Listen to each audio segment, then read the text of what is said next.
Welcome, everybody, to the PodAskew Podcast. I am CJ, and with me, as always, is my hetero life mate, Rico. What's going on, brother? How you doing, brother? Living the dream, my man. Living the dream. We should all be so fucking lucky. Yeah. So, guess what? We have another guest.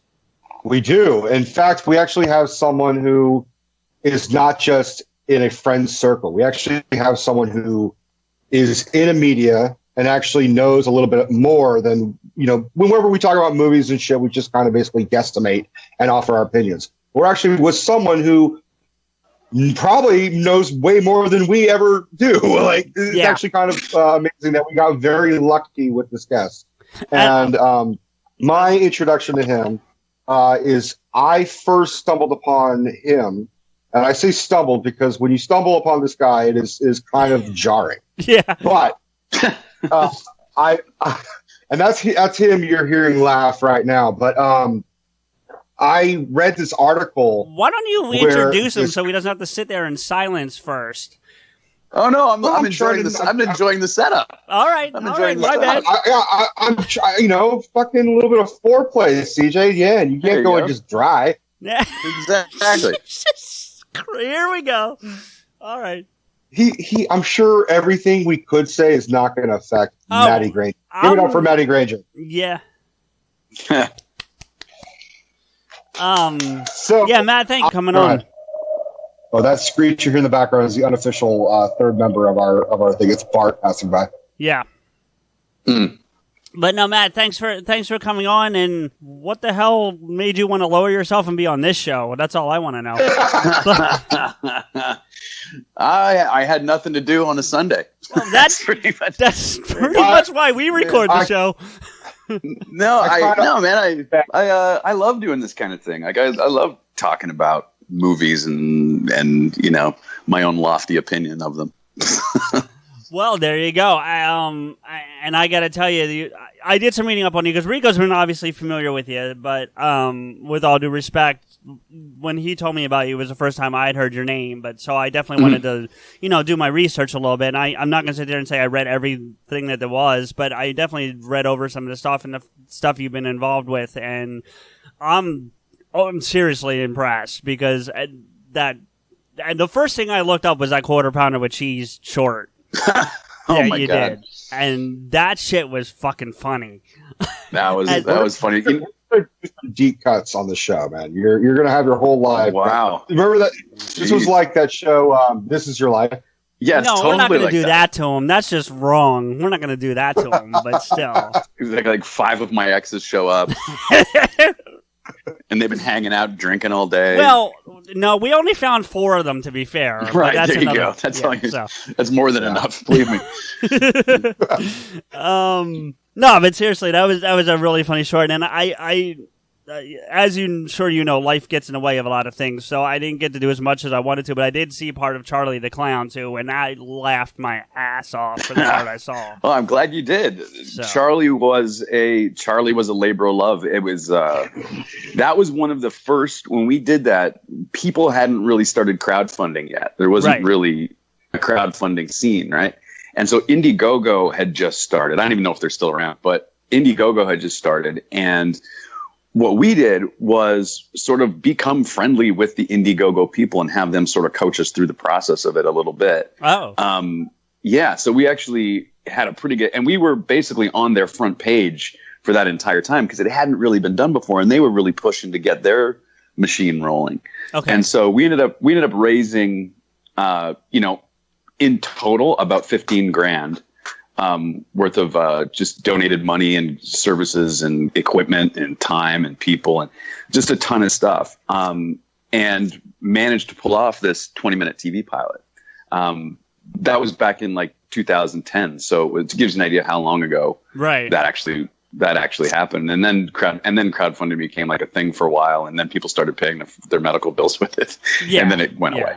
Well, no, I believe it or not, it's still a thing. The thing is that before, especially the time you were doing it, there was Indiegogo and Kickstarter were really the only two that were out there. Now there's a bunch of them. Like there's Fig, for video games. Right. I've got money in a game on Fig. I'm waiting. I should be getting it next year, I think. But it's a Kevin Smith backed project, so I'm confident it's coming. It's not one of those things that some two dudes in a garage. They're it's coming, and then you never get the damn thing. But sure, yeah.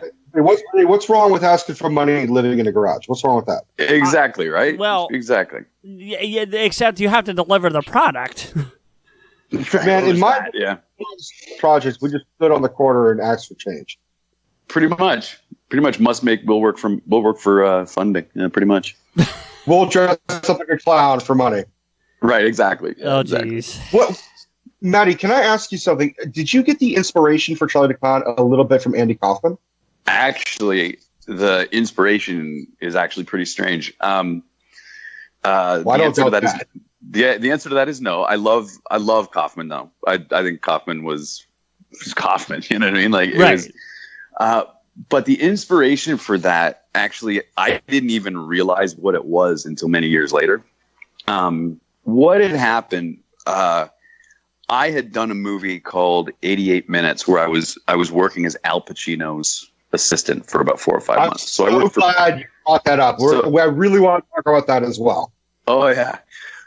So working for Pacino also had this guy who hung out with him, who was this probably in his mid to late 70s, who was his security guard, and this guy was an old Brooklyn cop. He was an old Brooklyn cop, so he talked like this, and he was and what happened years later? We actually created Charlie by accident in the middle of making a short film. It was an accident, like to be honest with you, but. After we did the show and we did and the show came out, I got to thinking about like, where did I come up with this character from? Like, who is Charlie? What did I develop? And then one day I was telling a story about Pacino and I started walking around like the way Pacino walks. And I realized, oh my God, all I did was take Louis Crissa, who was his bodyguard, who talks like this from Brooklyn, and Al Pacino's physical mannerisms, put them together and created Charlie the Clown. That's where Charlie came from. And I it's funny, and it was completely subconscious, but that is legitimately what it is. It's a combination of Al Pacino and Lou Crissa, and God rest his soul. Lou Criss was dead? Lou Criss passed away a couple of years ago. Yeah, rest in peace. Yeah. But, he rest in peace.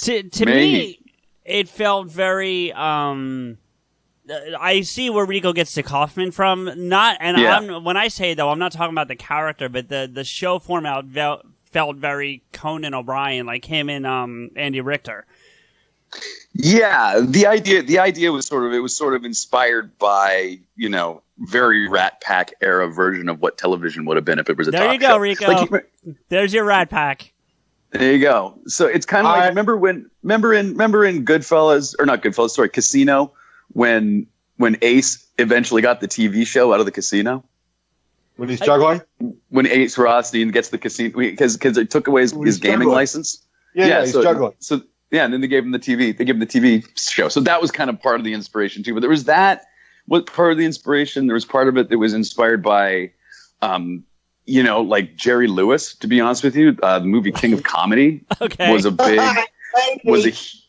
a huge influence. King of Comedy was old episodes of Carson, celebrity like Dean Martin celebrity roasts. Those were all the things that at the time we were really sort of drawing on when we were doing the writing. The version that we made is actually the super tame version. The version we initially wrote was off the chain weird.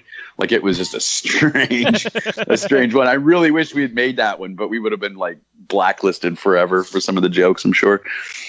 Oh, I got you. You can't hurt the career. Yeah. You can't, damage the career. I personally found the progeria jokes very funny, but many others didn't. Yeah. I saw a behind the scenes about Charlie Clown, and it came off very the Larry Sanders Show-esque. Yeah. It was very, I would have sworn, because when I first saw all the thing, I mean, everything about it was Goomba oriented, and these are my people: the Sinatra, Dean Martin, the Italian American, hey, how you doing? That kind of shit. That's members of my family. So, for sure. I associated with. I mean, my name is fucking Enrico Di Giorgio. Like I'm about as Italian. So When I saw it, I was just like, this is. I love the fact that no matter, like, you are playing it like a fucking New York Goomba mobster who has his own talk show and never once does anything clown oriented. That was a huge part of it. My brother used to ask people, we'd be watching with people, and he would say, how far in do you realize you're not recognizing him as a clown?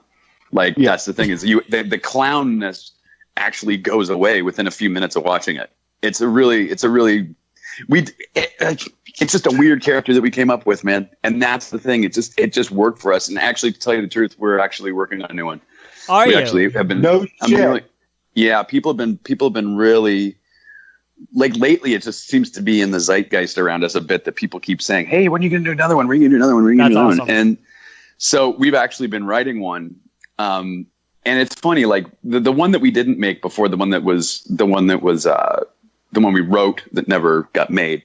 That one was heavily influenced by The Godfather, right? There was a lot of stuff in it. There was a scene where Goomba, the band leader, ends up, taking over half the show from Charlie and becomes like the mob boss of the show and steals half of Charlie's show, right? That's awesome. That was the way it was. So it was, and we were plucking scenes right out of. We had the Mo Green scene right out of The Godfather in the movie. It was pretty much the Mo Green scene. Fuck. And so what we did this time, it's like we've decided that Charlie's lost his show. It's been 8 years since he's seen the light of day, and he's holed up in a hotel room. Like, he's been up there for 8 years. Wow. No one's seen him, and it's very Apocalypse Now. We sort of open with that Vegas, I'm still in Vegas shit, that sort of a scene.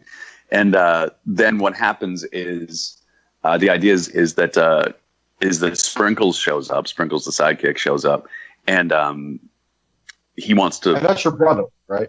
Yeah, that's my brother. And the idea is that he shows up, and they've rebuilt the casino, and they want to put his show back on the air.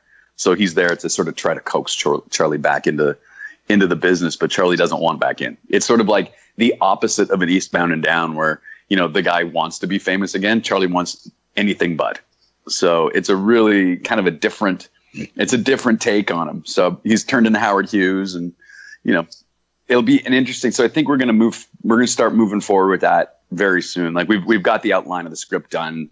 It's just a matter of getting my brother and I enough time together to write the comedy parts, because that comes from having to be in that hardcore together conversation. Well, Matty, if I could whore myself out, if you need an impressionist or an actor, I am more than happy to volunteer. There you go, for sure, dude. Like, we'll be up here. We'll be shooting it. So absolutely. I don't know what the legality of getting anybody over the border is, but other than that, we'll get shut down by border services. Like, first time a movie has ever been shut down by the border. Well, considering our new border policies, who knows? But anyway, that aside, don't even get me started on that. Certainly, yeah, right. I'm with you. When it's done, and I'm sure it's down the road, but when it's ready, certainly let us know, and we'll certainly plug it on the show. So by all means, yeah, I'm going to. I've been talking to the guys who were all in the first one, Ryan Robbins and Alex Ponovic and all those guys, and we're throwing the ideas around now. So I don't know when we're going to do it. We got to raise another $20,000, so we'll see how that goes. Throw it back up on Indiegogo or one of those places. Seriously, I'm sure you'll get it. You never know, man. You never know. I might do it. It's been my brother and I have spent the last few years. We were very prolific for a very long time in the indie film scene. Okay. Did a lot of shit. Like, we were. Like, if you've read our bio, you'll see all the stuff that we've done. And we were very public and very prolific. But then we started just taking a turn for screenwriting a lot more. And so we've sort of been sequestered into this screenwriting world for the last several years. So this is sort of our, let's get back in the eye again. Let's go back out and do stuff again in public, and let's get our stuff seen again, as opposed to, let's write awesome stuff and have it float around studios. You know what I mean? So it's a little bit of a different. It's sort of going back to basics for us. So I don't mean to make the whole episode about Charlie the Clown, but I do have one just follow-up question, because out of the two of us, Rico and I'm kind of more the business-related person. Yeah. Like, I do a lot of that kind of thing, even outside of the show. So, Sure. And I know what Funny or Die is, in the sense that I knew it always existed, and I knew it had these different, comedy bits and shows and things on it. The first time I've ever actually gone on it, though, was to watch Charlie the Clown, and it had this thing at the bottom where you say you vote Funny or Die. So what does voting Funny versus Die do for you when you go on there? Thus far, nothing. I don't know what it's just. Okay. I think they've changed a lot. Like back in the day, it was like a lot of user content, right? Okay. So, so I think that what was happening is they were generating a lot of user content, and though they were being voted up and down by, it's thumbs up, thumbs down, like on YouTube, right? Right. That's pretty much what it is. Okay. So if they vote funny, so for us to have, I think our funny rating is around 92 or 94 or something like that on that thing. So that made us feel really good, because we're talking to I don't know if you know Craig Robinson, the actor Craig Robinson. Yeah, I don't. Yeah. We spent quite a bit of time. We did a movie with him. I did a movie with him a couple of years ago, and ended up spending quite a bit of time with us. And he loved Charlie. Thought it was great. And what we ended up doing, he told me some information on it which I wasn't aware of. He said that at the time, to have that high of a rating was kind of unheard of on Funny or Die, because people are dicks, right? So so to have that high of a rating was pretty unheard of. And he goes, and what's even more interesting is, in order to count votes on that website, they had to have been, you had to watch at least like 80% of it. So that's the other thing that was kind of interesting for us on that, was that like we knew people were watching the whole thing, so, and it's a 20-minute piece. It's a 20-minute piece. So it's like you go, oh, they are watching it. Okay, good. And that's the most important part for us, was that people were actually, watching it. But I think Funny or Die now is a lot more like they generate their own content now. Right. I think that's kind of what they've become, and sort of we're just lucky enough to have, remained with their website, which is pretty cool. The sequel might ultimately have to end up on a different platform like YouTube or something, then possibly. Well, we're aiming a little bit differently with it. We want to actually sell it as a pilot. Like it's written quite a bit. Yeah, we want to sell it as a television pilot, because it's been written quite a bit differently than the original. When we did the original, we got a lot of notes from a lot of people and a lot of Hollywood people, and it was, you take the good with the bad, but some of them stick with you, and you go like, oh, that is a thing. You know what I mean? Like, right. So we've made some adjustments that are going to make it more relatable to people as people, and be a lot more friendly for like a Netflix format, or even a Comedy Central format, or we are thinking of doing like 8 to 10 episodes season outline. Wow. And that's what we're thinking of doing, and just having this as a pilot episode that we can shop around and show people, and see if it strikes the right chords. And right now it's such a weird fucking time that I think that it actually might work right now. Yeah, so no, absolutely. And for what it's worth, Matt, I think it, because you mentioned two different outputs in terms of either Comedy Central or Netflix. I think it would fit better on like a streamer, like a Netflix or Hulu or one of those, just because it gives you that freedom to kind of do what you want with your art. Whereas a Comedy Central, there's going to be a lot of, you can't do this, you can do this, you can't say this, you can't say that. Where Netflix, they're just going to give you the money and get the fuck out of the way. Yeah, exactly. And they've built a huge Netflix facility up here in Vancouver now too. So Netflix is pumping out content up here. So, again, like that's the thing. We get this thing made well, we get it made properly. We could very well get it in front of the right. I know people, so I can get it in front of the right eyes. So it's, you cross your fingers and you hope for the best. But Donald Trump became president. Anything is fucking possible. Yeah, fuck me. Oh, Jesus. It's just, I swear to God, I think I'm going to like wake up eventually, and this is all just a fucking nightmare. Like I like the last like 2 years of like reality just didn't happen. You know what I mean? And that's, I can't believe it. It just still blows my mind. Yeah, I saw a meme where it showed like what if Avengers 4 starts and it's where Doctor Strange is still sitting on that rock? He said, okay, so that's one outcome. Let's not do it like that. Right. And then exactly. All a fucking like dream. I really am hoping that Doctor Strange is like, well, Donald Trump became president. That didn't work. Let's do another one. Or at least that when Thanos snapped his fingers, maybe he was one of the half of that just dissolved. You know, it'd be great if they just did a shot of the Oval Office and just watch him fade away. So nice. I tell you, he would just implode. Yeah, exactly. I got to tell you though, man, I loved Infinity War. Infinity War was fucking great. That was great. And I'm not a huge Marvel fan, but I thought Infinity War was so great, and I just hope they stick to that, their guns on that, and that those people are all actually dead, and they just stick to it. I think that would be cool as shit. I don't think it's going to be honest with you, Matt. But, you know, if you get the chance, we did a whole that 4-hour episode that I told you about. But I think before we started recording, that was our Marvel episode. Okay. Very, very cool. And 2 hours of that was Infinity War. I'll tell you what did snap and disappear was James Gunn's fucking Disney contract. That was fucking.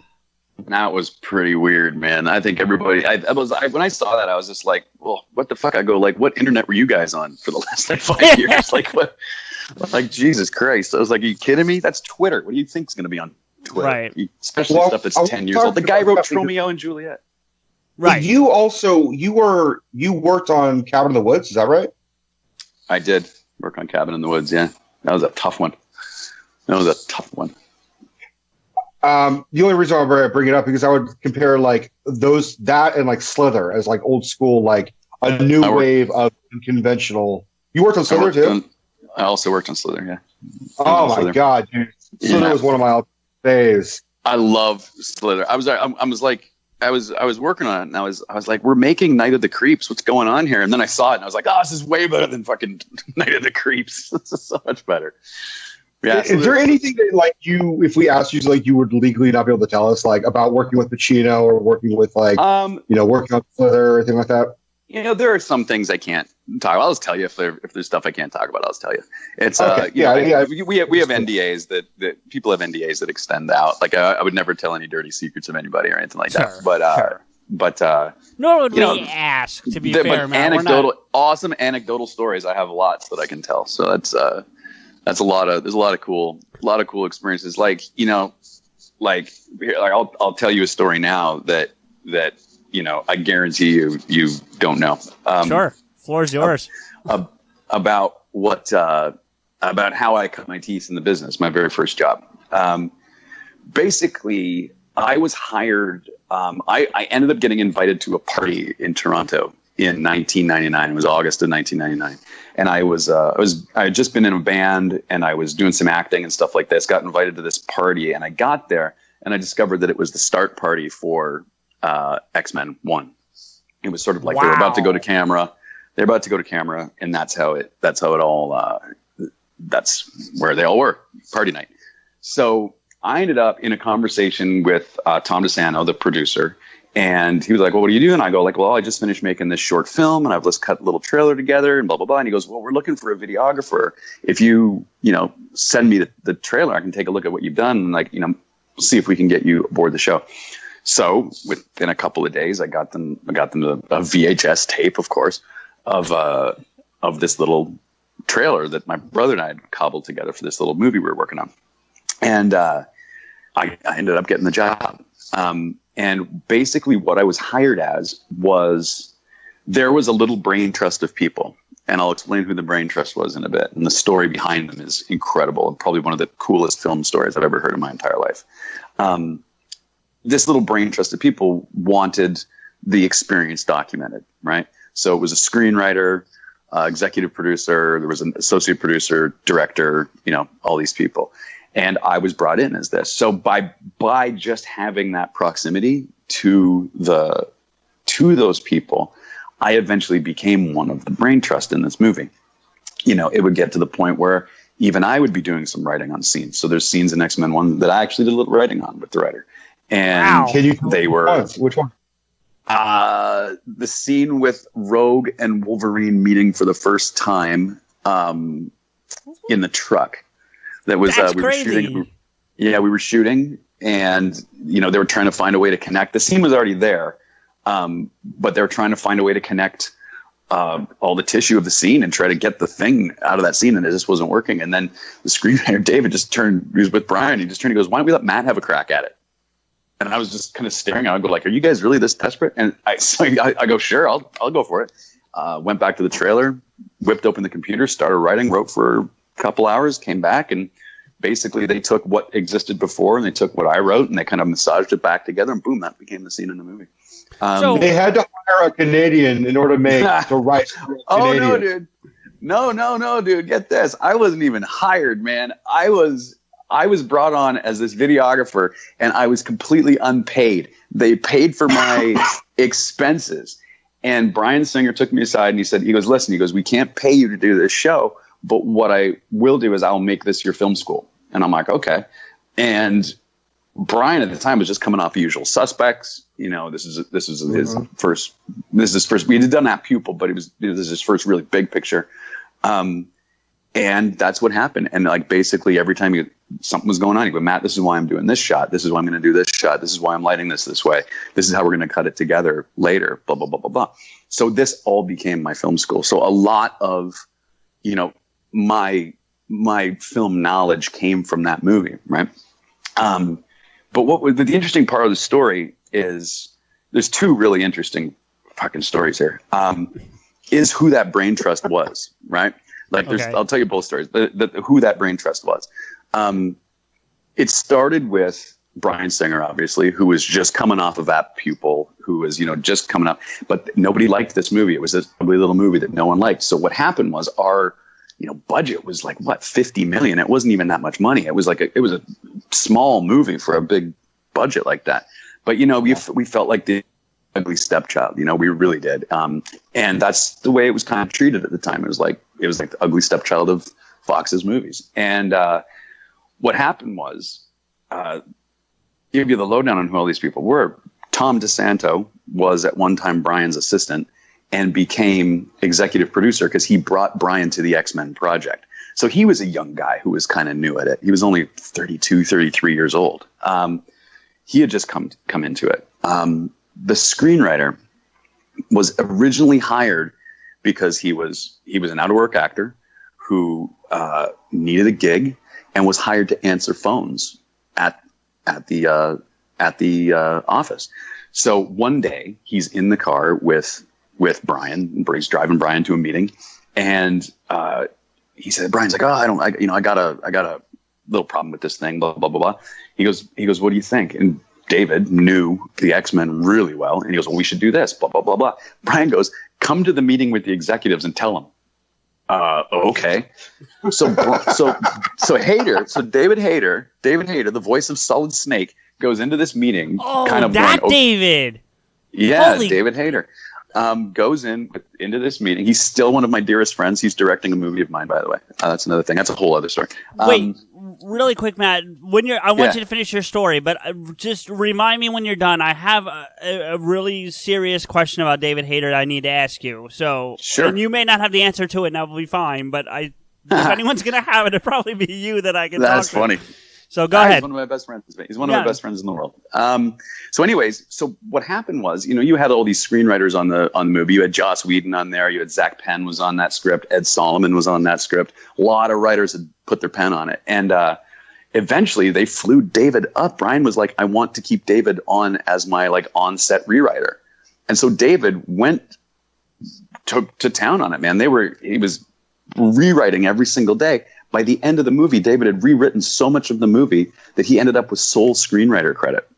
So he went from being hired as the assistant phone answerer to being the sole credited screenwriter on X-Men, which ended up being, a tremendously huge thing, right? Right. But another interesting story, another guy, there was an associate producer on the movie who was basically doing product placement. He was doing that kind of stuff, product placement and, clearances, that kind of shit. And he was this guy who was working for Lauren Donner and for years. He was an unpaid intern for Lauren Donner for years and years and years. And she basically upped him and gave him this associate producer credit. And so while we were shooting, Avi Arad came up. Avi at the time ran Marvel.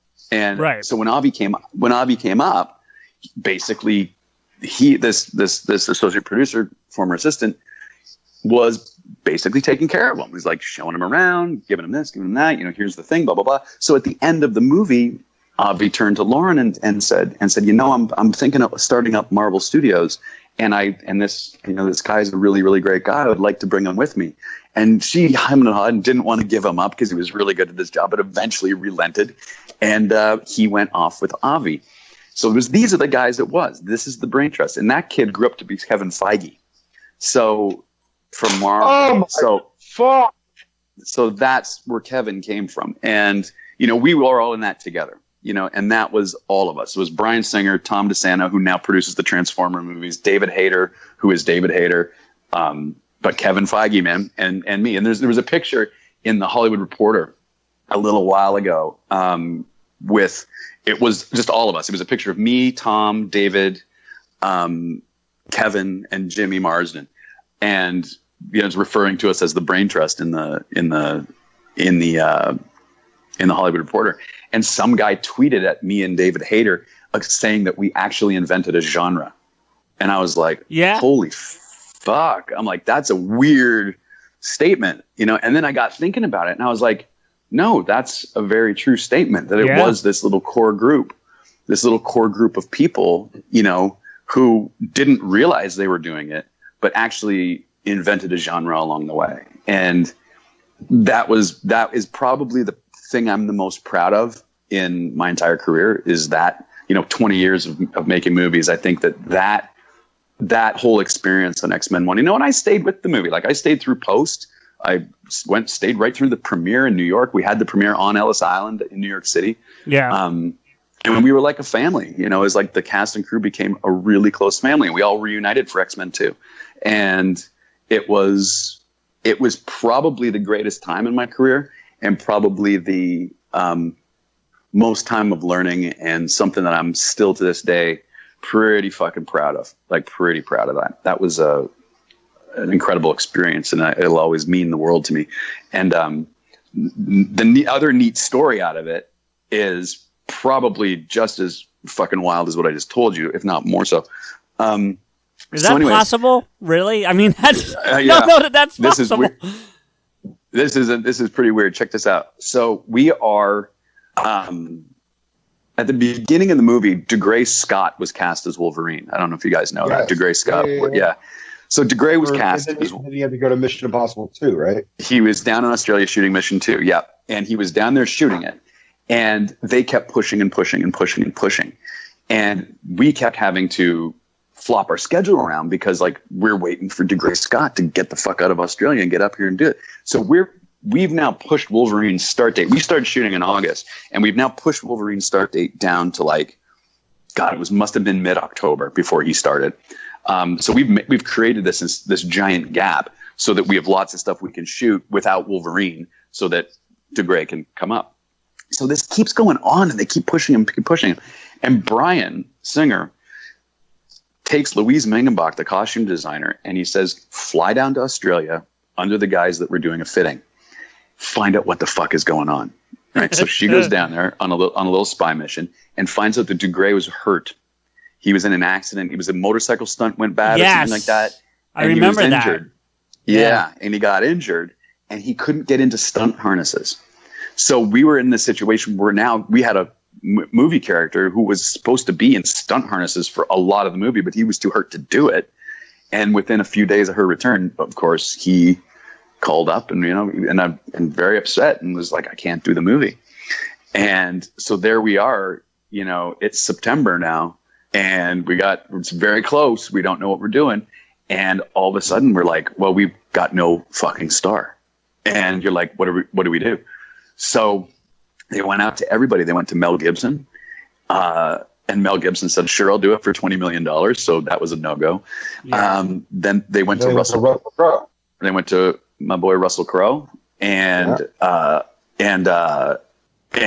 Russell said, I've got Gladiator coming out this year. I'm not going to put a movie out that competes. And then Lauren Donner. And then we watched videotape on everybody on Earth. Like, I swear to God, everybody on Earth, every actor on Earth auditioned to play fucking Wolverine. I heard Glenn Danzig was a runner-up. Oh, yeah. Never came out of character. It was the worst. Oh, geez. Yeah, that was the worst. Yeah, I'm not surprised by that. That doesn't surprise me. Not shocked. So what happened was, Lauren Donner was like, there's this actor, that he was on our long list. I saw him in Oklahoma and London, and he was great. And, let's try him. So this was this guy, Hugh Jackman. And we're like, huh? Okay. So they fly Hugh Jackman up. And you can find this online somewhere too. Videotaped his audition in Lauren's office. He came up and he read by himself, director in the room, and that's videotaped it. So that's on YouTube somewhere. And it was just like, no, I don't think this guy's gonna work. So they send Kevin and Tom out for the condolence dinner with this guy, and they're about to send him home, and it's not working out. Everybody's fucking in a panic. And so Brian, at like midnight that night, he phoned one of the producers up, and he was like, listen, don't put him on the plane. I want to read him with actors. I want to put him on camera with some real actors and see what happens. So the next day we were shooting in Toronto. We're shooting that Senate scene where Jean Grey is addressing the Senate. So we're in there for 16-hour day. We bring him in, and he's Hugh Jackman at the time. He was just this awkward dude, you know what I mean? He was this, he's like this big, tall, lanky guy, dressed kind of like a cowboy. And you're like, I don't know who this guy is. And you're like, I don't know if this is going to work out. And so, 18-hour day passes, and we bring him up and we put him in front of the camera and shoot this audition. And this audition is also available online somewhere too. But we shoot his audition, and he goes on, he does a scene with Famke, he does a scene with Anna Paquin, and he's great. And it worked. And it was like, okay. Brian had gone off with a monitor somewhere else in the building, like just to be by himself and, be able to watch on the monitor as opposed to watch the person. This is a more helpful way. So he's there watching the monitor, and some security guard in this place we were shooting came up to him and looked over his shoulder, not knowing who he was. He goes, "Oh, is this the guy they're going to get to play Wolverine?" And Brian looks and he goes, "Oh, I'm not sure yet. I don't know." Right. And the guy goes, "That's pretty fucking cool." And that is the moment Brian decided that he was going to hire Hugh Jackman. And that happened. We went upstairs. We went to the producer, Ralph Winter. Brian said, he goes, "You know what?" And this is on videotape somewhere. We were talking to the producer, Ralph, and he said, I want to hire this guy. And Ralph's like, "Okay, well, we got another couple of weeks. We don't know who he is. He's, not really known. He's only done some indie stuff in Australia, blah, blah, blah, blah." Brian's words out of his mouth, he said, "Fuck it, let's make him a star." Well, and it worked. My jaw dropped, man. My jaw dropped. I was like, God damn. I was like, that's how it happens. That is how it fucking happens. And the next thing you know, fucking Hugh Jackman. And it was amazing. And he was one of the most lovely, wonderful guys. At the end of X-Men 2, he gave me Logan's jacket. I have it at my house. No shit! Oh yeah, I have the brown. It sucks because when I broke up with my girlfriend, I moved the jacket. It was in her house. I moved it out, and I had the dog tag too, and I lost the fucking dog tag. I was so sad. Yeah. I dropped it somewhere. I was moving my stuff out, and I dropped it somewhere along the way, and that was it. And I was like, fuck. So, but that's the price you pay for breakups, I guess. But so that's the story of how Hugh Jackman. And they went over to him and they were like, "Well, hey, we'd like to give you the job. We'd love you to play Logan." And he goes, "Well, I'm doing this picture with my mates in Australia. I'm not so sure I can get out of it." And I'm sitting there going, "Motherfucker, shut your mouth and take the job."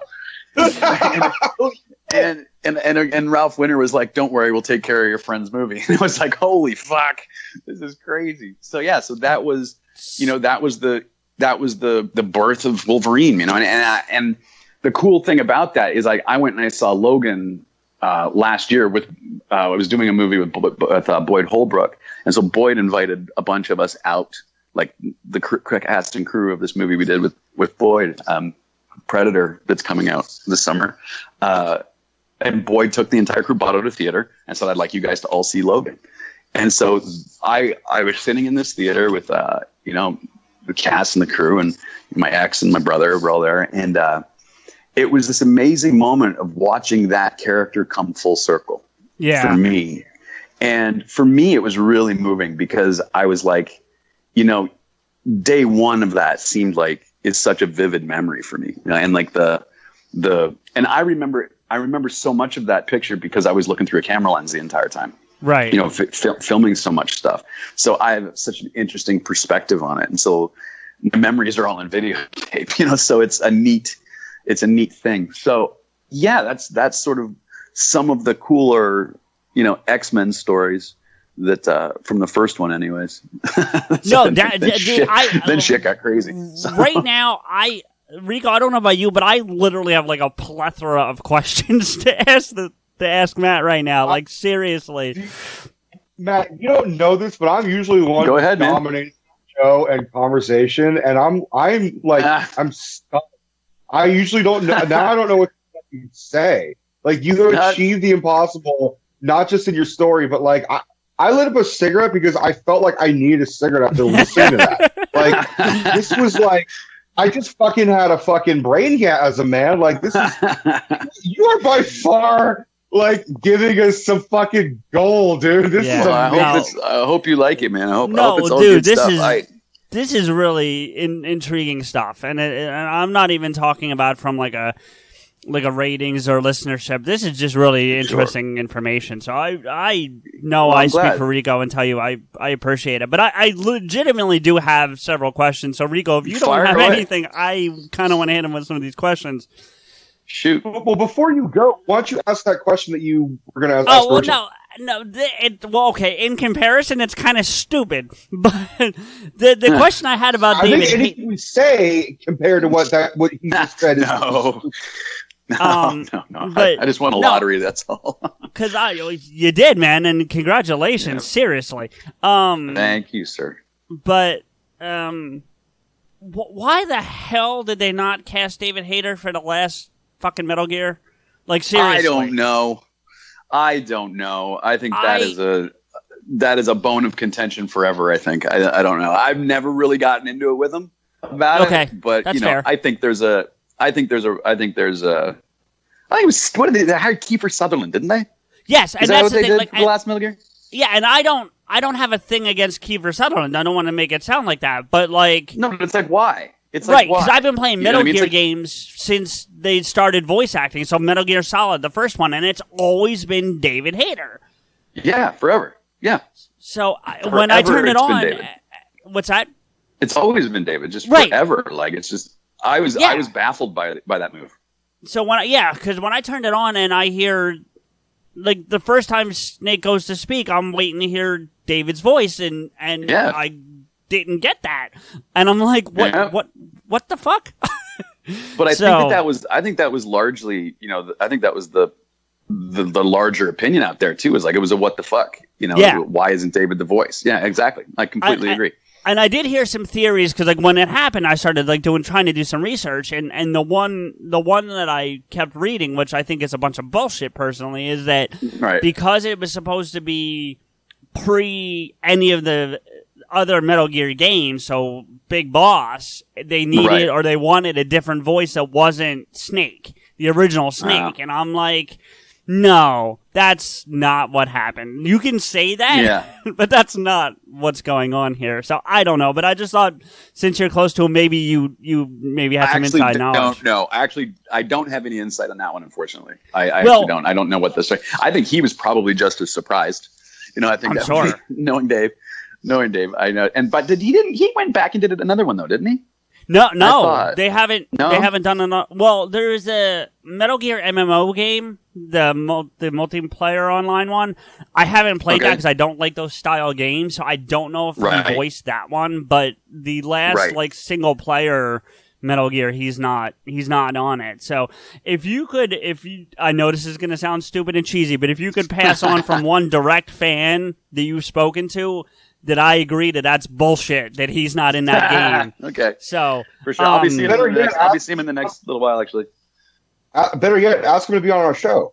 Well, hey, now let's not start milking this thing. That's not fair to Matt. But my next...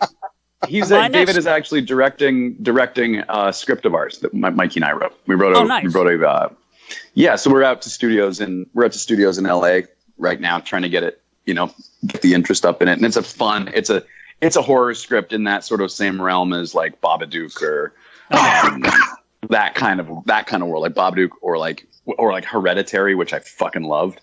I haven't seen it yet. Don't ruin it. Well, you know what, dude? That's a whole podcast in itself. That movie, I tell you. Oof. But yeah, if metaphor is your thing, man, enjoy because it's a metaphor-driven monster for sure. There you go.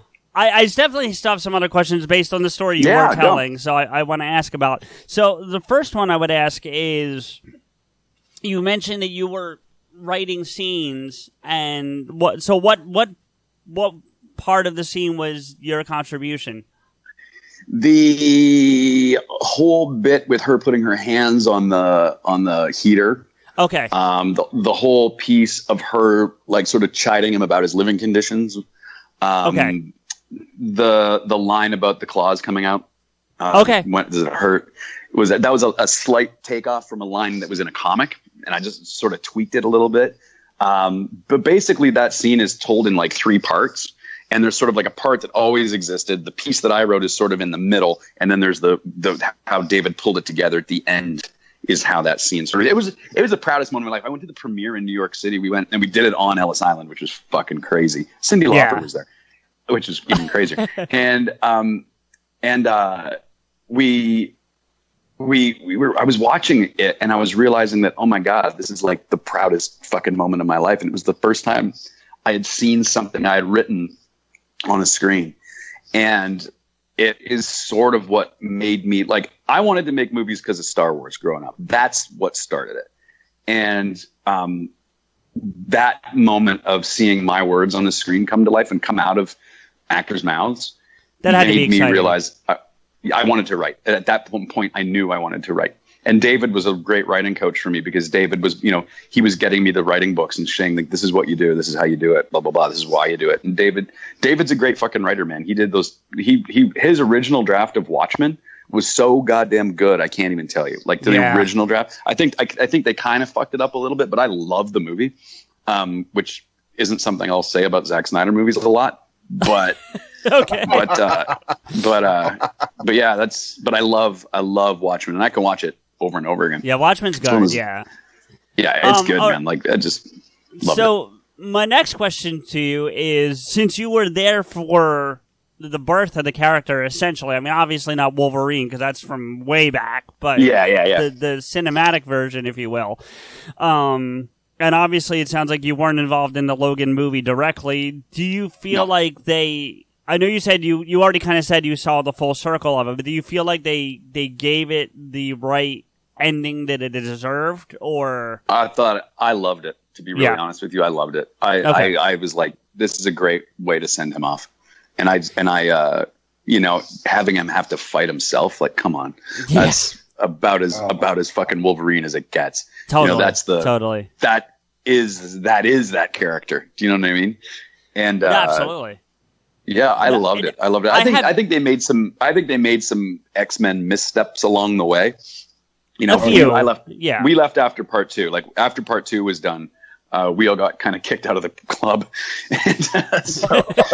Well, didn't Brian go off? It became the Brett Ratner show. But and that's because Brian went off to do Superman, right? Am I correct about that? Yeah, there was some politicking involved in it, but that's essentially what it was. Yeah, that's essentially what it was. Okay, but there was politics involved as well. This last question I'm going to ask, and if you either don't want to answer it or want me to cut it completely out of the show, I will gladly do it for you. But because you mentioned something when you were briefly talking about the Infinity War, you said you don't like Marvel very much, but yet you're friends with Kevin Feige. So and you worked on X-Men, so I'm a little confused. I'm actually what I mean by that. I'll clarify what I mean by it. Please.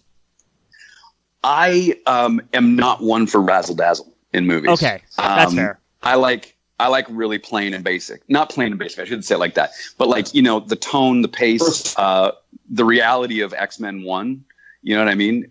or in X-Men 2. I love that. But when it comes to these big, visual effects generated pictures, I have trouble connecting. I really do. And That's so fair. when I see, like Guardians of the Galaxy, while cute and stuff like that, is I've never been able to cotton to it because I can't identify with it.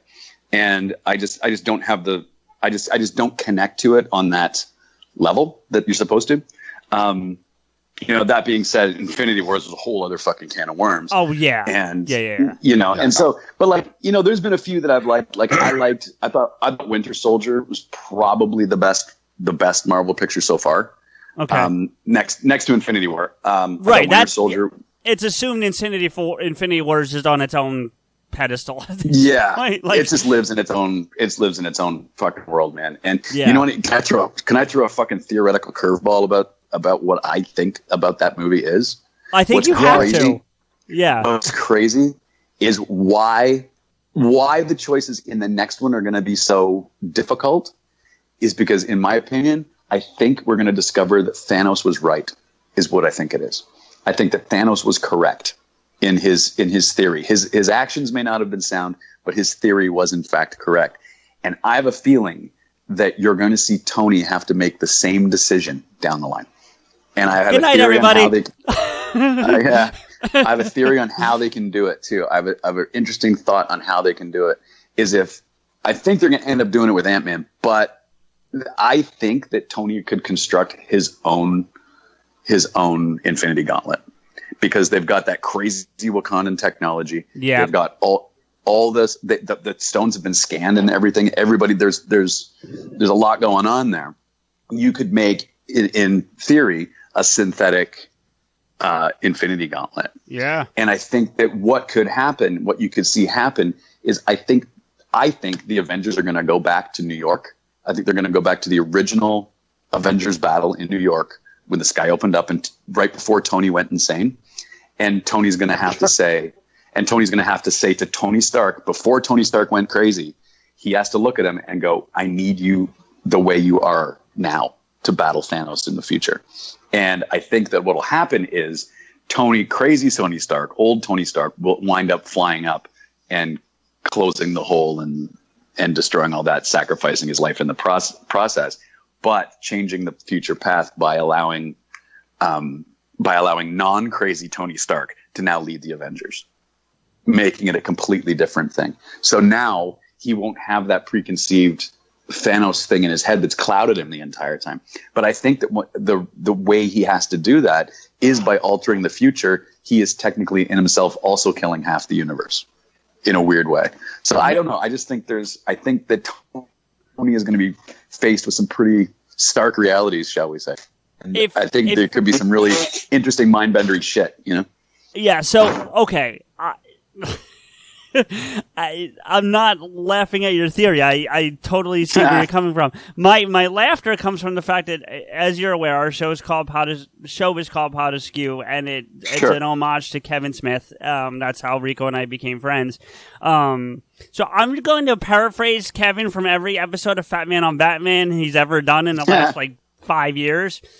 You're a writer, man.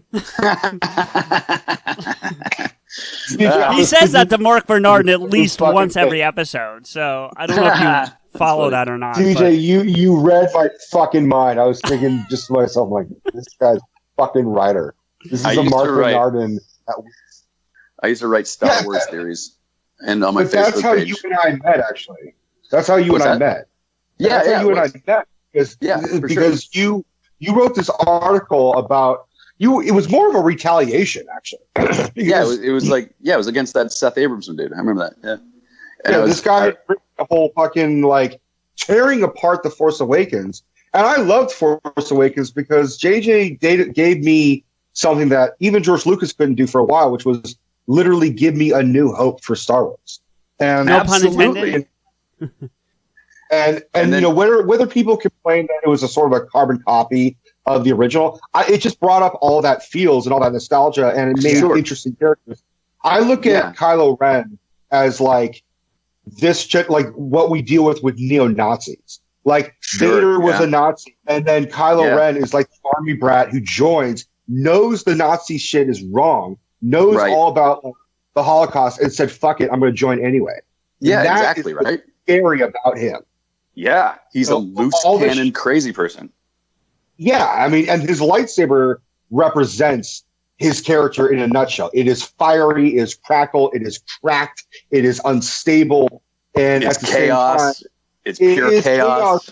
Yeah, he is the Joker in Sith form, essentially. Right, exactly. Yeah, sure, absolutely. You could say that about him. I think he's a great character. I think he's a phenomenal character. I mean, he does have that Skywalker whiny gene. We all have to acknowledge that. Yes, he does. I mean, the only one who didn't have the Skywalker whiny gene was Leia. So yeah, pretty much. She had a lot of Padme in her. She did.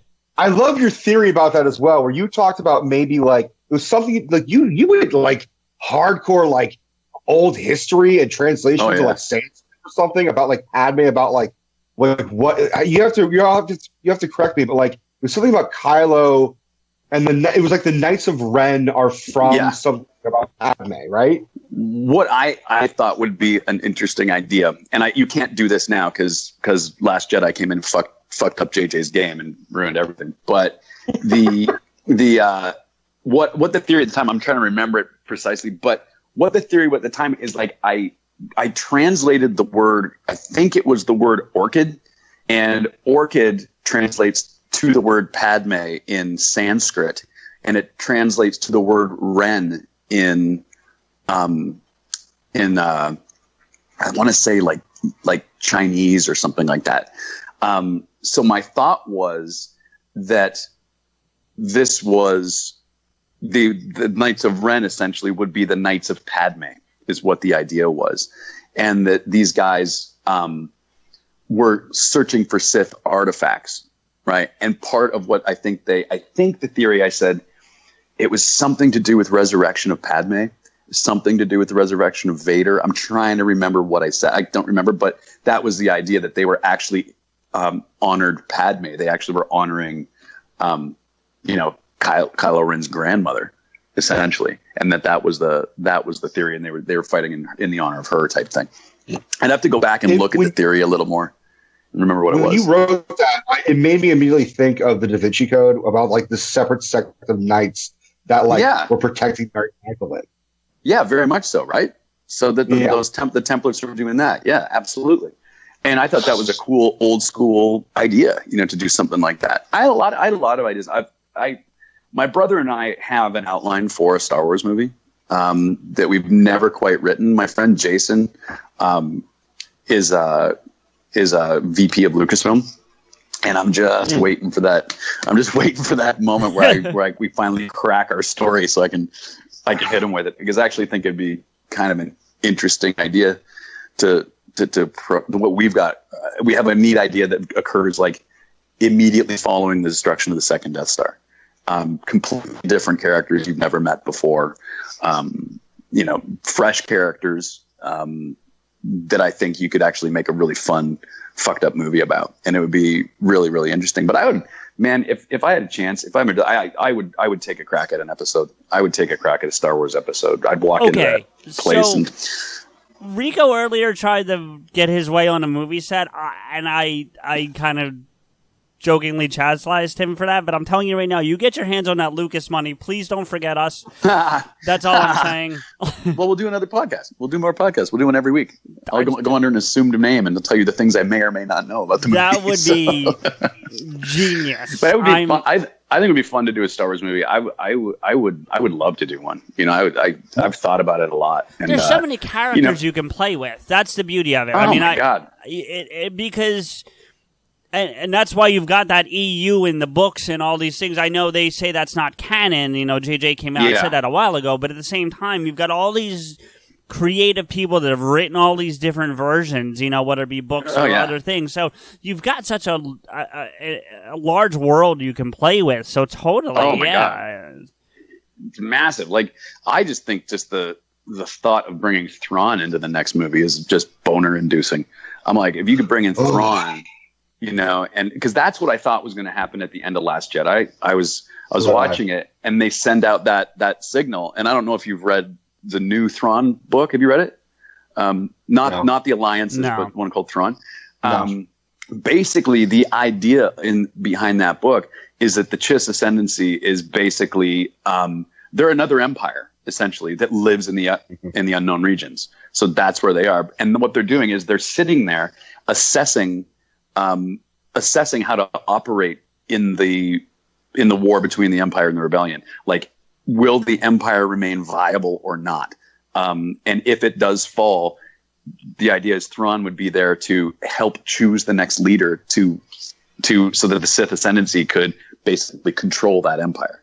Right. So that's what I thought Snoke was going to be. First of all, was going to be this character that Thrawn was talking about. And to your point about the Last Jedi fucking up things, like it kind of sounds like, I mean, you obviously have your finger way more on the pulse than I do, and even Rico had more than me, because I am what you would call a casual Star Wars fan. Not that I'm not a fan, but I don't deep dive into this stuff. Like, I watch the episodes and the solo movies, and that's it. No pun intended, but you know what I mean. Sure.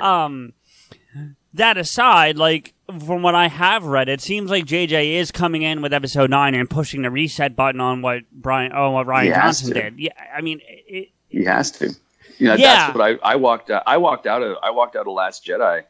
You know, here's the thing. There's a lot of good shit in Last Jedi. Yeah. They just needed to spend and I wrote an article about this, about my disappointment in it. And the thing is why I was disappointed in Last Jedi wasn't for the story, wasn't what they did, wasn't how they did it, wasn't making leaps of logic and shit like that. What upset me about it was that if they had just spent 5 more minutes on each scene, those scenes could have been better, and the movie would have been better as a whole. Right. And my like perfect example, when Benicio del Toro's character leaves, there should have been a moment where they went, "Where's Finn?" And he left with him, instead of like just going back in the same push-pull of hero, not hero, run, not run. He should have went off with the guy who's been telling him, "Don't join, dude. Don't join." And he should have gone, "Hey, you're right. I shouldn't join," and leave. You know what I mean? That would have been a million times cooler. And I got to the end of that movie, and because basically there's a lot of shit that pissed me off about that movie, but there really is. Like for example, here's like probably the most. But before I say that though, I will say this: that my first comment leaving the cinema that night was J.J. Abrams must be furious. Is all I could think, because J.J. set up this beautiful chessboard, you know, with all these moves you could have made. You know, there's a million things you could have done, and it feels like this Rian Johnson came in and just said, "Nope, we're not playing chess. We're playing backgammon. We're playing table tennis." You know what I mean? And real quick, before you get into what you were going to say, because there's a funny comic that Rico and I talked about on our Star Wars episode that we did called Star Wars, and it's drawn in the style of Calvin and Hobbes, and it's a little kid sitting there playing with his toys, and this woman walks over and says, what is it? Hey, I think it was "Hey George," wasn't it? Yeah, "Hey George." No. It was young JJ. Right. Okay. Yeah. It says, "Hey JJ, can Ryan play with you?" And Ryan comes over and just like destroys all the toys. And then the mom comes and takes Ryan away, and he's sitting there looking at his broken toys, just crying. And it's supposed to represent exactly what you kind of just said. So. Yep. That's exactly it. And the problem is, it didn't need to happen. No. You know what I mean? Like you could have played with the board he set. You know what I mean? And for some reason, I don't know why. I don't know why. Someone decided somewhere along the lines, like, "Nope, fuck this." And that to me was the biggest disappointment, because, you know, I don't mind that you kill Snoke, but tell me who he is. You know, I would love to know who he is. You know what I mean? I'd love to know what the passionate connection between him and Kylo Ren was to turn him. Like, he was already in, Luke's saying Snoke was already in his heart. And I was like, okay, how? You know what I mean? Like, what is this? Like someone tell me this. And then you kill him, and this just means JJ is going to have to go back and retro mod that. Yeah. You know, and the whole movie is just going to be JJ putting Bondo in the holes in the bottom of the car. You know what I mean? Like, it's going to be. Yeah. Well, I mean, that's what it's going to be. The good news, if you want to say it that way, is if there's anyone that could do it, it is JJ. So I think he's the best man for the job. Like, when he came back in, I was just like, whoa. I was like, I thought originally that that I was like, oh, that's a weird thing. I would have liked them to seen somebody else, but okay. And then I saw The Last Jedi. I went, oh, that's why he's back, because he's fucking pissed off. Yeah, he's fixing his toys. Yeah, so I totally get it. I would just be full throttle furious if it was me. I'd just be like, how dare you guys do that? You know, it made him look. Because the thing is what Rico and I, speaking of the article that I wrote. The one that defended Force Awakens, I had to write an article when Last Jedi came out that basically said, no, I was wrong. Like, all of the things that this movie did made everything in my previous article incorrect. So, you know what I mean? Yeah. And so that was the sort of admission I had to make. Is like, on its own, Force Awakens was fine. It was great. It was a little by the numbers. It was paint by numbers, sure, but it wasn't as bad as people were making it out to be. No, not at all. I agree. Yeah. No. And then what happened is then The Last Jedi came out. And now if you have to accept that as canon, you better believe that The Last Jedi is as bad as people made it out to be, because they forced you to make it see it that way. You have to see it with those eyes now. You have to. Like if you have to accept The Last Jedi, you have to go, oh yeah, maybe Force Awakens does suck. Okay, so quick, easy question, because I've been asking this to multiple people over the last several years, because I've noticed there's like a 50-50 split, at least of the people I've talked to. Han dying at the end of Force Awakens. Yes, no, problems, don't care. Yes, I loved how he went. I just thought it was very predictable. I think he just knew. I knew he was going to die. I think we all knew. I had a bet with my brother. You had a bet? I had a bet with my brother. My brother was like, do you think Han's going to die? I'm like, oh, 100% he's going to die. Yeah. And I guarantee it's going to be some ultimate sacrifice. Like, he's going to go down like Samuel L. Jackson. It's going to be like, don't make me look like a punk. Make me look like a strong character. And, and there are theories about whether it was Kylo, the darkness taking over and him stabbing his father, or if Han knew that the only way Kylo could progress and for him to more or less save his son's soul would be, let me kill myself for you. Right. And so I've been seeing both those theories about whether Han knew it was going to happen or I think he looks awful surprised when it goes through him. I would agree. Well, I'm sure it was a big surprise because it fucking hurts, but I think it hurt like motherfucker. Exactly. Yeah. I mean, you could say that the son took the Han shot first thing. Han did shoot first. He just shot himself. Yeah, I don't know. I like the idea that Kylo did it in a desperate attempt to become what he wanted to become, and then discovered that it didn't do it. And I have this story from my youth that I just recalled a little while ago. When I was a kid, we used to have these snakes. And we used to have these snakes we collected in a little aquarium. And I was about 6 or 7 years old. And there was one snake that always wanted to hang out. So it was like a friendly snake. And so we had it in a peanut butter jar, and we used to give it around to all the other kids, right? So you'd get your turn with the peanut butter jar with the snake in it, right? The cool snake. And when I was growing up, they called me Fatty Matty when I was growing up. I was Fatty Matty. And there was, and I wanted to be friends with the kids. And so I was out in the street one day. I lived in a little cul-de-sac. I went out and all the kids were there. And I was like, hey, you guys, what's going on? Blah, blah, blah. Let's play, And they were like, no way, Fatty Matty, get away from us. Blah, blah, blah, blah, blah. Went back in the house. I grabbed that fucking snake and I came outside and I threw the snake in the air. I threw the jar in the air and it came down and smashed on the road amidst all these kids, and it killed the snake. And lovely fucking story.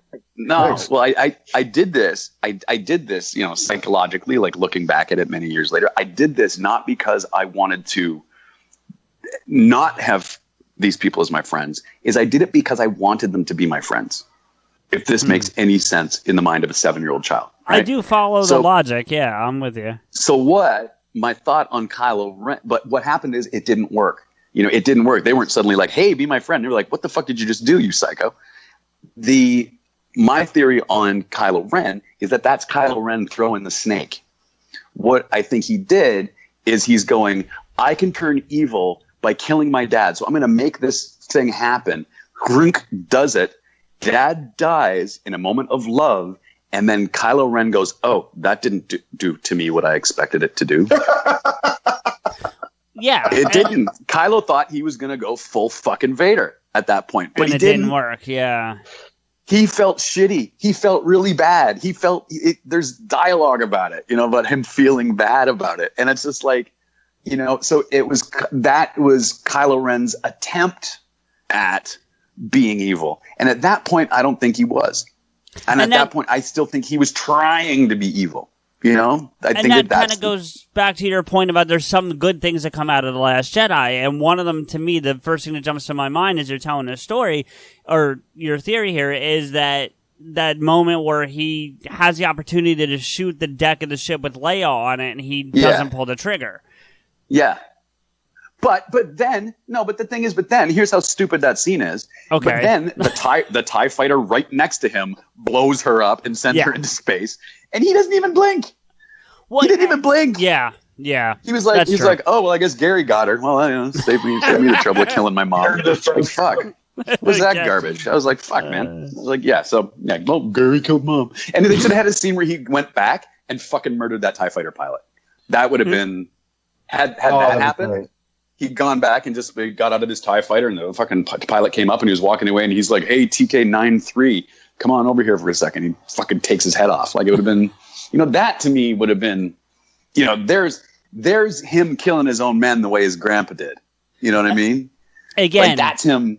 That's him doing the same thing as grandpa. That's him being grandpa because he's avenging his dead mother. What the fuck did Anakin spend his whole life dealing with the death of his mother? Yeah. And chopping up Tusken Raiders. That's what he did. You know what I mean? And it's just this thing again. It's like, 5 more minutes, guys. Just sit in the room for 5 more minutes. Like, this isn't like, I'm not coming up with genius here. I'm coming up with just what the story should do. You know what I mean? Like, I don't know. It's funny. And Enrico and I talked about this on the Star Wars episode, but if I watched a lot of the behind the scenes stuff that are on Blu-rays. Like, I like that stuff almost as much as the movies.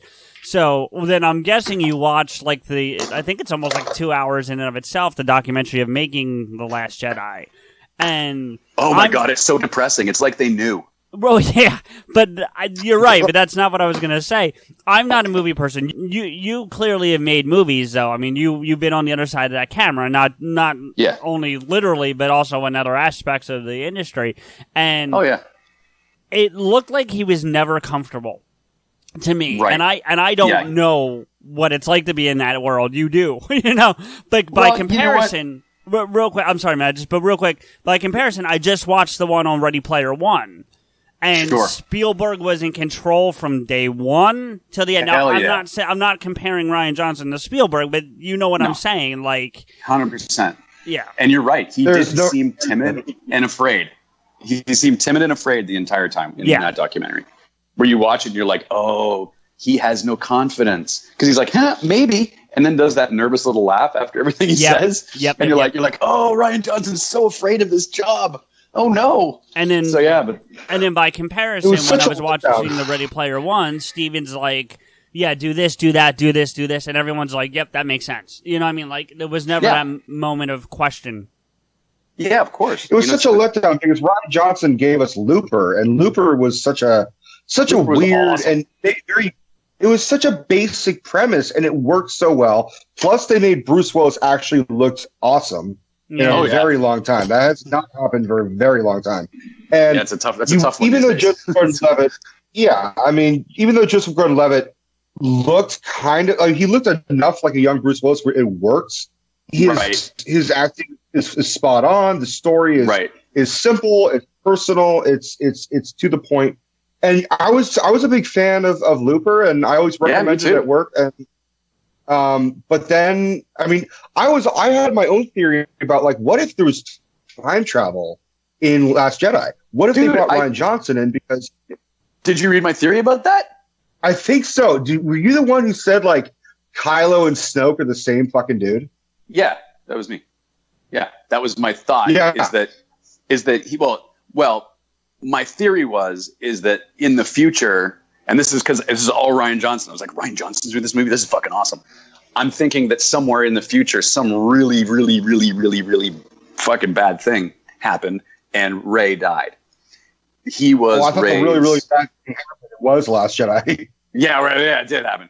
But no, I think the way my theory kind of ran on that one was that the Jedi had done something to basically cause an enormous calamity type thing that ended up killing Rey in the process. So Ben Solo, being a Jedi, Rey dies in his arms. That's his wife say, right, in this alternate future.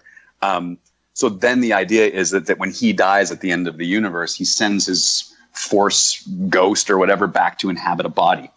And the body he inhabits is this body of this Snoke guy who is just a really rich guy, like some sort of aristocrat, who has been either hurt or is dying in the phase of dying or whatever. If you watch Exorcist 3 and you find out how the demon got into the guy in Exorcist 3, it's the same thing. And the idea was for him to come back, hide Rey from the Jedi so that she would never die. It was my theory. That he didn't want Rey to die. So he came back in time to save her. Is that how she ends up on Jakku? Is that part of your... Okay. Yeah, he hides her there. Was that Snoke hides her there as, at one point in time. And also, that's because he wants to keep her away from Kylo Ren as well, because if they meet each other, that is the catalyst for whatever this thing that cost her life is. So I thought it would be a neat idea to use a guy like Rian Johnson to start telling a story like that, because he's good at it. Looper was fucking great. But alas. But alas, we got what we got. Do you think there was, because talk about how Rian Johnson was very nervous and just didn't seem like he had control. And a lot of the blame is possibly attributed to Kathleen Kennedy. Well, she's the gatekeeper. You've got to always look like these things fail from the top down. That's how it works. That's how everything like this works. I have to agree, Rico, because if we're gonna give Kevin Feige all the credit for the success of Marvel, with all due respect to your friend Matt, but if we're gonna give him all the credit for success of Marvel, we have to give Kathleen Kennedy the blame if things aren't working right on Star Wars. And isn't she running DC too? Isn't she running both of them? Oh, I don't think she's running DC. That's Warner Brothers. That's Warner Brothers. Yeah. So that's. I'm sorry. Yeah, I'm getting my people confused. Never mind. Go ahead. There's a quick way to save the DC universe. My brother and I have a theory on that blow too. It up? How to save DC? Blow it up. Fucking blow it up. No, the idea that we got to just save it is that they keep trying to reproduce what Marvel's doing, right? They're just trying to make their own Avengers with the super fucking friends or whatever these stupid movies are. But what they should be doing, but they've got think about DC Comics, man. Think about how many awesome Batman stories there are, right? Think about how many awesome Superman stories there are. If they just made fucking standalones all the time, that was we're going to do Killing Joke now, right? We're going to hire a certain guy to play Batman. We're going to hire a certain guy to play the Joker. A few years from now, we'll do Long Halloween. And it's a different guy. It's a different era. It's a different thing. Then we do some Golden Age shit. Some Silver Age, some Golden Age stuff. We do Red Sun. With Superman, you do the Red Sun story, or you do Superman for All Ages. But you hire a different guy every time. Then you do Kingdom Come. You mean a different director or different actors? Different actor every single time. Okay. So you never get the same guy twice, and you never have to tie these stories together. You can just tell awesome DC Universe stories because there's so many of them that you can just be going, you can pluck that out. Let's do this, and then you've got, just this plethora of stuff that you can just do. And it would be the multiverse. Yeah, it's exactly what it is. It's exactly a multiverse. And I think that would be a great way to do it. And just say, fuck tying all this together. This is just all the different stories. Speaking of multiverse, what do you think? How do you think about what Berlanti's doing on TV, the TV level? For the Marvel stuff or the DC stuff? No, the DC stuff. Berlanti with Arrow and Flash and Supergirl and Legends and all that stuff. Well, they keep half of Vancouver employed, so he can't be doing that bad. Yeah, that's true. So I didn't think I about tell you, that. man, when I those asked shows you. have been. What's that? Why don't you get a writing job on that? Oh, I'd try to make it too good.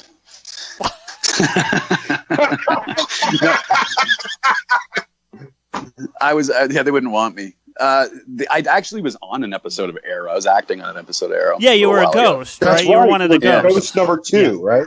Ghost number 2. I got my tooth pulled out and then killed by a guy with playing cards. And I was like, huh. I remember that. I remember that scene. And then I forget the guy's name. I called him Not Gambit when we were working. I was like, Yeah. it's not Gambit. I know what character you're talking about, but I can't think of it either. His name. No, neither can I. And I worked with him for 2 days. I have no idea who he was. I was like, yeah. All I know that Neil McDonough killed me. And then every time I see Neil McDonough at work, I'm like, hey man, how you doing? He goes, oh, you're still alive. I'm like, yeah. But that's pretty funny. But yeah, it was. Arrow. I don't really watch. To be honest with you, I don't really watch a lot of television. That's fair. The only things I really watch are I've banned CNN and all news from my life because it was making me insane, and I really only watch. God, I'll watch Game of Thrones. I don't like where it's gone, Game of Thrones, but I do watch Game of Thrones. Okay. I think that what was beautiful about that show. Sorry if I'm monopolizing all your airtime, by the way. I'm verbose. By all means, I'm very verbose. You're fine. But yeah, I think that when it comes to Game of Thrones, I think what was so great about that show for so many years wasn't that cool shit happened. It wasn't that the unexpected would die. It wasn't that kind of stuff. What I loved about it was the pacing. And I thought that the pace of that show was so patient and just so well done that it was beautiful to watch, to know that, it's going to take this entire season to get to the wall. That was a big deal, Mm-hmm. And now it feels like, well, we got to get to the wall. Well, 2 minutes later, you're at the wall. And I'm like, your pacing is bad now. And that's something I think that's happened because they're now racing to the end. You know what I mean? And I feel like they've just kind of throttled down to get to the end of the show. And that's what they're doing. And I think it's becoming predictable and it's becoming just too fast paced. Compared to what it was. And I loved the patience of the show.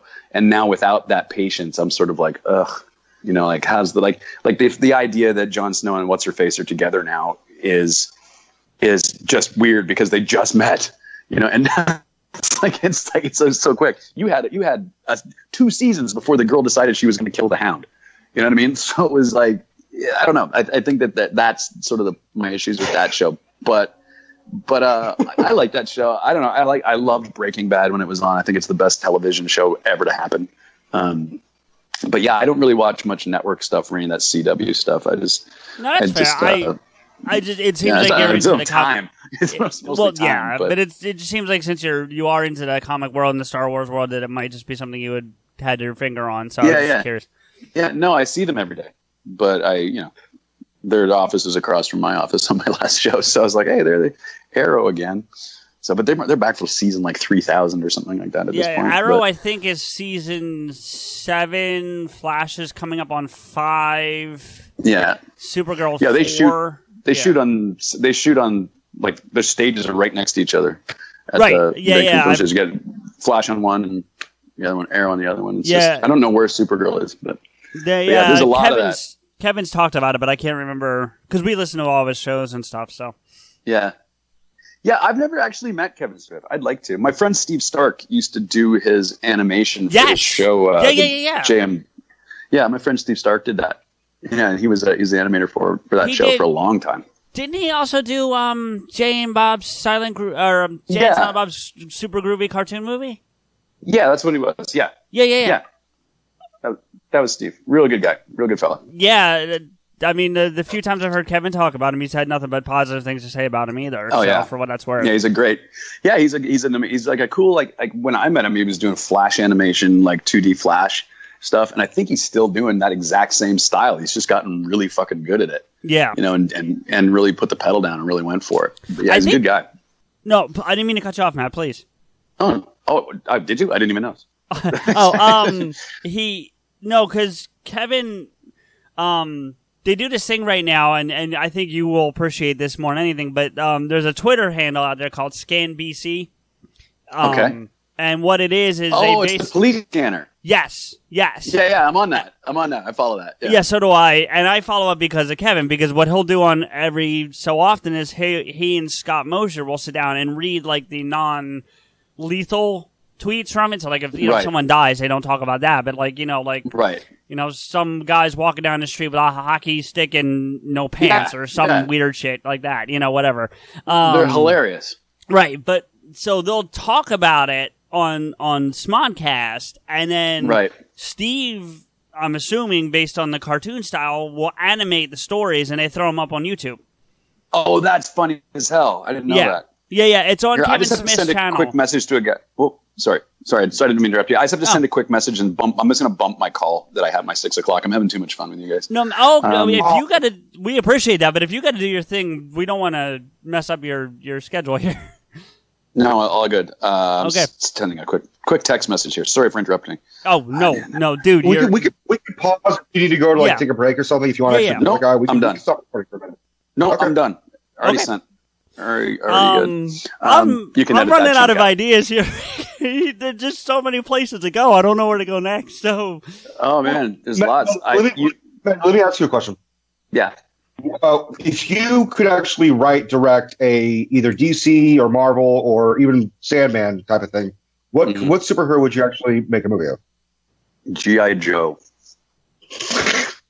That's not what I expected, but I'm now curious to hear this. That's not what I expected. Yeah, I would love to hear that interpretation. My brother and I wrote a draft of G.I. Joe in 2001, I think, that was at Paramount for a bit. I got a call from Bryan Singer one day saying, I'm sitting in Brian Witten's office and your script is on his desk. I'm like, what the fuck? And so, we spec'd it out. And we wrote a very real world, G.I. Joe. Cause I was just, I was in that X-Men 1, X-Men 2 real world headspace. Mm-hmm. And, that was the movie I wanted to make. And, eventually the rights got all flustered around and they went to, I forget who they went to. What's his name? The guy, one of the producers on Transformers, big dude. But this interesting story about how, no, it wasn't Michael Bay. It was Larry, I forget. But what happened was then the rights bounced around and then next thing you know, I got my script back in the mail with a letter said that, hey, by the way, we didn't read this. And sent it back to me. And I've got the letters. I've got the letter somewhere. But we wrote this very real world G.I. Joe, which was based on the first 20 comics. It was sort of that first run of comics. And it was about the origin of Cobra, what it actually was, in a very real world sense. Like our version of Cobra was, they weren't just some crazy terrorist organization from nowhere. What they were was they were an elite team of American military that were tasked with starting conflicts in countries. So the idea was at the time the Iraq war had happened, that when you saw that footage of the Iraqis invading Kuwait, that wasn't Iraqis invading Kuwait. That was this American task force. I forget what the name of it was at the time, but their symbol was a cobra snake. And that was their job was to start these conflicts in all these places around the world. So eventually what happens is they become disgruntled. They are basically shut out. The government will not, they basically make them non-existent. So these guys are all PTSD fucked up, crazy fucking former commandos who are now seeking revenge on America for what they did to them. And the idea was that G.I. Joe is then this G.I. Joe team, which was called what was it called? Like the General Insurgent Joint Operation Elite Team or something like that. There was a name, like it was called G.I. Joe for a reason. And the idea was they were tasked with finding Cobra, who are they? What are they? And let's take them down, because they've started a war in another country on their own and are making it look like it's America doing it. So basically, now that they're vengeful Cobra, they do it in West Africa. I think we did it in Ghana, and they started a war of America. They started American planes bombing in Ghana, and so the whole world goes nuts, going, "Why the fuck are you bombing Ghana?" But in reality, it's Cobra bombing Ghana, and the G.I. Joe team has to go and infiltrate and deal with this thing that's happening. And of course, we deal with Snake Eyes and Storm Shadow's story, and we deal with all that. We deal with the Baroness, and we deal with It just sounds so much better than the movie that actually came out. Yeah, I know. I have to ask you this, though. I have two quick questions. Well, it's a question and a request, depending on the answer to the question. So the question is, would you have covered Cobra Commander's face? Like, would you have had that same... Okay, then David Hayter has to voice that fucking character if you ever make that movie. There you go. And I'm not just saying that. Like, that would be the perfect... Either that, or if you did it like an animated, then he has to do like Snake Eyes, because sure, yeah. But it's funny because the script is actually really fucking. It's probably one of my favorite scripts. I think my brother and I have written 15, 20 scripts along the way, just in the getting better at it phase. Absolutely, the more you do something, the better you get. I mean, honestly, like we joke about the episodes here. If you go back and listen to the first Star Wars episode, it's compared to this, it's where we're at now, it's terrible. But exactly. Well, you just get better. It's the 10,000 hour rule. Exactly. It's the 10,000 hour rule. Yeah. So, go ahead. I didn't mean to interrupt you. Oh no, I was saying we did have his face covered because there's this great fucking scene at the end. We had him in the cowl, not in the silver thing. Okay. Yeah. For the majority of the movie, and then what happens is at the end, there's this great scene where he puts on the battle helmet and he's in the final fight with Hawk. We didn't put Duke in; we put Hawk in. Okay. We went like original 6 on this OG one. And G.I. Joe. Oh yeah, it was Breaker, Grunt, Snake Eyes. Who else was in it? Clutch, Scarlet. Oh my god! Stalker. You really went OG. Rock and roll. Holy shit! Rock and roll with the beard. That's where we went with it. And there's this great shot at the end where Hawk is in this fight with Cobra Commander, and they're trashing this room, and it's coming out who Cobra is, right? Because he knows him. Hawk knows him personally. Right. Like, he's like, oh my god. And then what the craziest thing is, there's this awesome moment where Cobra Commander says, he goes, what you've got to realize is that you and me are the same fucking thing. And then there's this shot of Hawk looking at himself in the reflection of Cobra Commander's mask. But it's all distorted because of the way the shape. So he's looking at himself completely distorted looking. It was a fucking great scene. I love it. Dude, that sounds amazing. Like, really, it does. You are a fucking writer, sir. Jesus Christ. I hope someone notices one day. Oh, well, you got to, dude. Yeah. Anyway, I have to ask though, like, to that same point, you said you got that call. It wasn't about G.I. Joe, but it was a different script.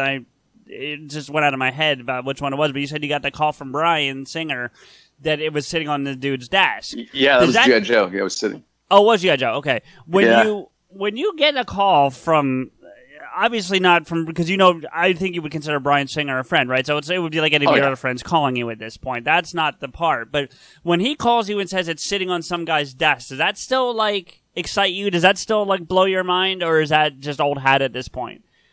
Anytime something cool happens, it blows my mind. Like, okay. This is the thing, man. I just did a pilot. A friend of mine called me up and he's like, I'm directing this pilot. He goes, I just want like a filmmaker on my team. You just come and be my dude and sit with me and fucking be my sidekick. And I'm like, yeah, man, fucking yeah. Well, so I went and I did this pilot, and there's this day where I was standing there. I was just kind of looking at the set and really kind of admiring it and like looking around. And a friend of mine, my production manager friend, came up to me and he looks and he goes, because they're a production designer, because he had built the set. And he goes, you like the set? And I just looked at him. I was like, Brian, I go, there isn't a day that's gone by in the last 20 years where I've not come to work and been impressed. You know what I mean? And that for me is the joy, because truthfully, I love this business more than anything. It's an abusive relationship, but it's I love going to work. I love the people that I've gotten to know over the years. I love the projects that I've worked on. I think I was looking at my IMDb the other day. I've got like 55 credits on there, and each one of them is such a different experience. That's the cool thing is that never is it the same thing twice. And this is the beauty of this business is it's never the same. No two shows are the same. That's for sure. Every day you are not going into a place that's old hat for you. You're going into something new, which presents its own set of hurdles and circumstances and difficulties. And it's like putting together a big jigsaw puzzle, and I love working on these movies, like I love going into work, and helping my boss put together the schedule and helping my boss put together the budget. I love doing that because it's a big giant jigsaw puzzle. Yeah. And at the end of the day, I can look at it and go, fuck, we did it. Wow. I had this really cool moment. Whoa, hold it right there. How many more cool moments can this guy have? CJ here to tell you the answer is plenty. And if you want to hear the one he's about to tell us about, you need to download next week's episode. Until then, here are a few thank yous and to let you know how you can get in touch with and follow the show and us. First, a very big thank you to our special guest, Matt Granger. You can find him on Twitter and Instagram at Reverend Matty. And while you're online, check out his website, The Granger Bros, at www.thegrangerbros.com. For PodAskew, go to iTunes, Stitcher, and Google Play Music to listen to, subscribe, rate, and comment on the show, or the Listen Notes podcast search engine at www.listennotes.com. Go there, type in PodAskew, all one word, and you can stream it right there. If you want to agree with or yell at us directly, follow Rico, me, and the show on Twitter. The show is at PodAskew, Rico is at Rants Rico, and I'm at M_Blade. If you need to contact the show for promotional reasons, tweet Stephanie at PodAskewPR. As I mentioned before, our special guest Matt Granger is at Reverend Matty and also on Instagram at Reverend Matty. Check out Rico's YouTube channel, Rico's Rants, on YouTube at www.youtube.com/Rico's Rants. Thank you to Dubbed in English for our opening theme music, 96 Reasons. They're no longer online, but you can contact me for a copy of the full song or the whole Plan 9 EP. Thank you to Samuel Lemons for our closing music, Theme Askew.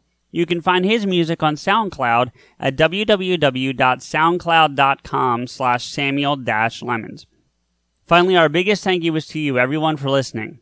Rico and I really appreciate your time and look forward to bringing you another exciting episode soon. You guys are gonna get me killed! Or worse, you're gonna get me canceled.